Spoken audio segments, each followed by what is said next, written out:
Hi, I'm Kevin Hill, and welcome back to another episode of our Painting Together. Now today we're going to work on a lot of the highlights throughout the entire painting, and I think you'll really enjoy it. And of course, be sure to wait till the end of the video and vote for how you'd like to see this painting turn out. Let's get started. We'll start off today here with a nice soft yellow and white color on the 3/4 brush. And right up here we kind of decided this is where we want our light source. Here we go. We're finally going to stick in a really bright, oh, I need more yellow, a really bright area. I want this just to feel like the sun is glowing right behind here. There we go. You can use this to shape the edges of your mountain and make them super sharp. Yeah, that's good. If you leave a little bit of texture of the canvas, because we're using a wet over dry painting method here, so you're going to see some rough areas. Just try to go over them a couple times. They should soften out. There. Allow this just to fade up. Feather, light pressure, because remember it has to just blend over a dry background. There we go. Now I'm just building up the clouds a little bit more. These are still pretty subtle. Because there were clouds over here, I wanted them over here too. Very small clouds though. This is the desert. We're not going for big clouds today. There. See, this is kind of my cloud color, and I'm just brushing these in with the little 3/4 brush. It's soft enough that it blends pretty well, even over this dry paint. Okay. There we go. Good. See that? You just kind of go over it over and over again until you get a decent little patch of clouds. Good. I'm really not changing anything too much. This is so cool though. Now I've got a very thin gray color here on my palette, and I'm just scooping it up with my 3/4 brush. And very runny, but not so runny that it's like the liner brush, just a little less than that. Okay, I'm going to use this now to, there we go, to place on a little bit of a shadow here, a glaze. Why am I using it thin? Well, that's pretty simple. Because I want the painting to show through underneath. There. So you just glaze it. Now it's going to look shiny to you. That's because it is pretty shiny. It's shiny to me too. Probably more to you, but it just depends on what angle you look at my painting at. But don't worry, all that's going to go away. It will not be there next week when it dries off. When the paint is super wet, it's pretty shiny, but when it dries off, goes back to normal. So this will just look great. Now I'm going to go ahead and just do a little bit of repair work to our wash. It was funny, when I was painting around here, I actually went down and did a little bit in the wash, and I probably shouldn't have, knowing that I was going to do this cast shadow, but you know what, things happen. So I knew the wash wasn't finished anyways, so I'm probably just going to take this opportunity to finish it out.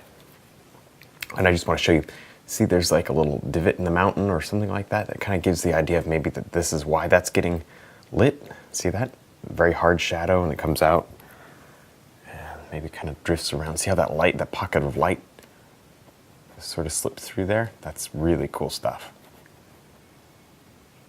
See how you can do that? Good, and then let it slip back into shadow. Other brush.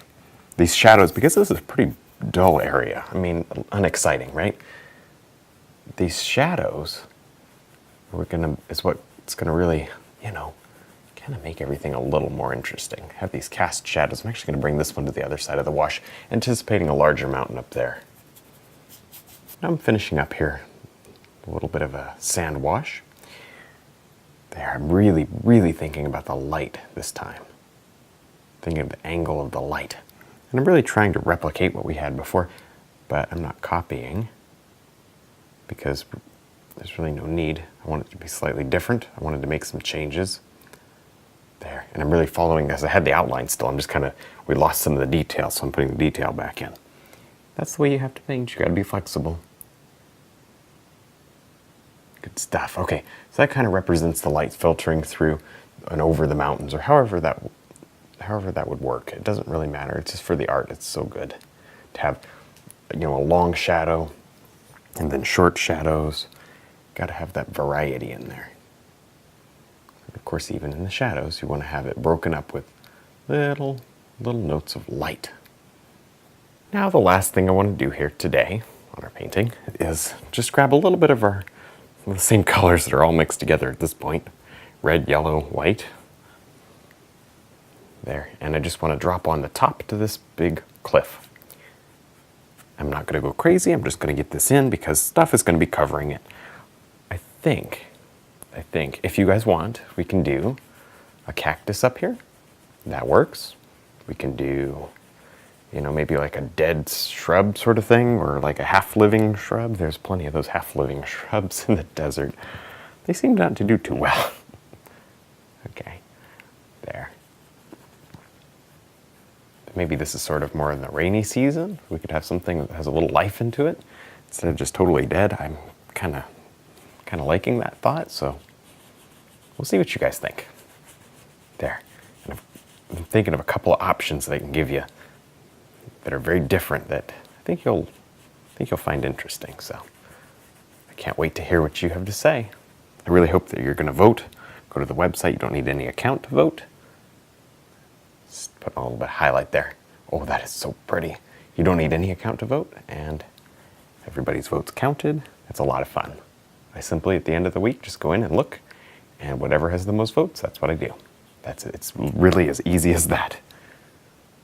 All right, well, now it's your turn to vote. So the first option that we have today, we could do a huge saguaro cactus in the left-hand corner here on the piece of land that we put in, and maybe a lot of cactus throughout the entire valley. I think that would look pretty cool.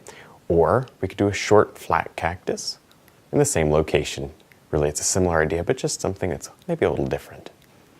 Or we could increase the land on the bottom to really make a larger foreground. Maybe these pieces of land would seem a little bit further away. We can do a variety of plants growing off of that. So now it's your turn to go to the website and vote and tell me which one you'd like to see me do. All right, well, that's all we're going to do for our little desert painting today. Now, don't forget to go to the website and vote for how you'd like to see this painting continued. Thanks for watching.